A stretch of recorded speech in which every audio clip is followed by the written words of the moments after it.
Hello जी गुरुजी, आपके चरणों में कोटि कोटि नमस्कार। जी। मैं पूछना ये चाहता हूँ गुरुजी, ये जो 84 कोस की परिक्रमा है आपकी, इनमें से कोई 4 व्हीलर पे नहीं चल सकते, उनकी वोमिटिंग वगैरह होती है, तो उनके लिए कोई व्यवस्था? नहीं, 4 व्हीलर में खिड़की की तरफ बिठाल देंगे। लेकिन फिर भी वोमिटिंग होती है, मैंने कई बार कोशिश कर लिया लेकिन ये हो ही नहीं पाता, तो पॉसिबल आपको होती है नहीं। मेरी मैसेज को ये तो 2 व्हीलर ले लेना आप। 2 व्हीलर की व्यवस्था है? अब आपके लिए करानी पड़ेगी। नहीं तो अगर 2 व्हीलर अपना लेके आए? हाँ तो ट्रेन से लाद के ले आना 2 व्हीलर। नहीं, मैं तो अभी भी यहाँ पे 2 व्हीलर से ही आया हूँ दिल्ली से। फिर बढ़िया है, 2 व्हीलर ले आना आप। हैं? हाँ ले आना, खुद की गाड़ी मस्त। राधे राधे गुरुजी। जी, दासी का चरणों में कोटि कोटि प्रणाम। खुश रहिए। राधे राधे। जी गुरुजी, मैं दिल्ली से आया हूँ जी। और मेरा कभी मन नहीं था यहाँ पे आने का, और मेरी धर्मपत्नी आपके आगे बैठी हुई है जी ये मुझे लेके आई हैं और मैं इनका बहुत बहुत धन्यवाद करता हूँ। मेरा कभी मन नहीं था यहाँ पे आने का, क्यों? बस कभी मन में ऐसा कुछ जगह नहीं गुरुजी। अब ऐसा मन हो गया कि मैं हर महीने लास्ट महीने 31 या 30 जो भी पड़ेगा मैं आऊँगा जरूर, स्वागत। और मैंने यहाँ पे आके देखा जितनी मैया हैं ऊपर, उनके एक एक कमरे देखे मैंने और भोजन भी किया मैंने। मुझे इतना अच्छा लगा और दिल को इतना सुकून मिला। जो मैं मोबाइल में देखता था और जो मैं अपनी घरवाली के कानों से सुनता था वो मैं आज हकीकत देख लिया। राधे राधे गुरुजी। राधे राधे। गुरुजी राधे राधे। जी, मेरा प्रश्न ये है कि अपने जीवन का उद्देश्य क्या रखें? जीवन का उद्देश्य रखो, पढ़ो, पढ़ के पैसा कमाओ और समाज की सेवा करो।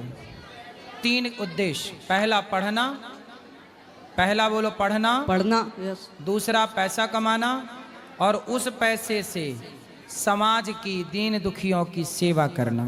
भूखे को रोटी देना, प्यासे को पानी देना, वस्त्र देना, किसी बेसहारा को सहारा देना। धन्यवाद। राधे राधे गुरुजी। जी। गुरुजी, मैं अपनी मम्मी की तरफ से आई हूँ। मम्मी के मैया? मैया की तरफ से। मेरा कभी यहाँ आने का मन नहीं था, मैं कभी पूजा नहीं करती थी, लेकिन जब से मम्मी ने आपसे दीक्षा ली है तब से मैं आपसे जुड़ी हूँ। और गुरुजी, मुझे यहाँ का बहुत अच्छा लग रहा है। मेरी मम्मी को आप अपना आशीर्वाद दे दीजिए। खुश रहिए। राधे राधे गुरुजी। जी, कैसे हो आप? कृपा है। मेरा कोई सवाल तो नहीं है, पर मुझे ये पूछना है कि जो मेरे भाई हैं ना, वो मुझसे बहुत लड़ाई करते हैं। कितने भाई हैं? 2 भाई हैं। आप छोटी हैं बड़ी हैं? बड़ी हूँ मैं। तो क्यों लड़ते हैं वो? क्योंकि ना वो मुझे टोकते रहते हैं हर एक चीज़ में। जैसे मैं, मतलब वो ना भक्ति मार्ग में कुछ ज़्यादा ही है, मेरे से सियाने मान लो जैसे, तो वो मुझे टोकते रहते हैं हर एक चीज़ में। मेरी बहुत लड़ाई होती है और मम्मी उनकी साइड लेती है, मेरी साइड नहीं लेती। आप इसमें क्या बोलना तो चाहोगे? आपकी साइड आपके पिताजी रहते होंगे? नहीं, वो भी नहीं रहती। कौन रहता है? भगवान ही रहते हैं बस। हाँ, फिर आपकी जीत होगी क्योंकि भगवान आपके साथ तो है। वो भी यहाँ पे आए हुए हैं, आप उनको कुछ बोलना चाहोगे? हाँ, बात कराओ, समझाएंगे क्यों लड़ते हैं। वो भाग गया अभी ये सुन के कि मैं आपसे क्वेश्चन कर रही हूँ, तो ये नहीं है। चलो उनको समझाना कि भाई लड़ाई ना किया करें। तो आप जीत नहीं जाती हो उनसे लड़ने में? नहीं, वो मुझे डांटते रहते हैं, मतलब छोटा फील कराते हैं, मैं उनसे बड़ी हूँ। अच्छा। हाँ जी। तो आप अपना उनको बड़े वाला फील कराओ कि मैं बड़ी हूँ तुम छोटे हो। वो करवानी ही नहीं देते। तो कोई बात नहीं, आप पढ़ाई में मन लगाओ और उनको भी बोलना पढ़ाई करें, आपस में लड़ाई ना करना। राधे राधे गुरुजी। जी। राधे राधे गुरुजी। मैं विचार से आई हूँ गुरुजी, मुझे दीक्षा चाहिए। जी। मेरे पति यहाँ लोबाले आए, मैंने कहा मुझे गुरुजी के पास जाना है, आपके दर्शन होंगे और गुरुजी आपसे गुरु दीक्षा चाहिए। कल सुबह 8 बजे। गुरुजी, एक सवाल आपसे पूछना है। मैं सबको प्रेम करती हूँ, सास को, जैसे देवरानी को, लेकिन मुझे कोई नहीं चाहता है। आपको कोई नहीं चाहता? नहीं गुरुजी। आपके पति भी नहीं चाहते आपको? चाहते हैं। तो बस पति चाहते हैं, और कौन चाहे आपको? अच्छा है, आपको कोई नहीं चाहता, पति चाहते और पति चाहते रहें, बस हम यही चाहते हैं। गुरुजी, कभी घर पर जाते हैं तो भी भगा देते हैं, मुझे कौन? कोई प्यार नहीं करता है। कौन भगा देता है? जैसे सास कभी इच्छा होती है कि घर पर जाऊं तो वो भगा के कहते हैं, इज्जत नहीं करते हैं। कोई बात नहीं, सास कह देते कि ये तो पागल है। कोई बात नहीं, सास इज्जत नहीं करती, पति तो इज्जत करते हैं। पति बहुत चाहते हैं। फिर पति चाहते हैं तो और किसी के चाह की जरूरत ही नहीं है। चाह जी से लगी जी जरा हो गया, चाह पति से लगी जी हरा हो गया।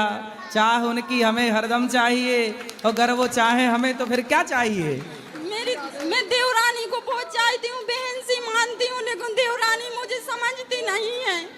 देवरानी आपको नहीं समझती? नहीं गुरुजी, तो कहती कि मैं सुनो, आप ही देवरानी को समझ लो कि ये नहीं चाहती, बात खत्म।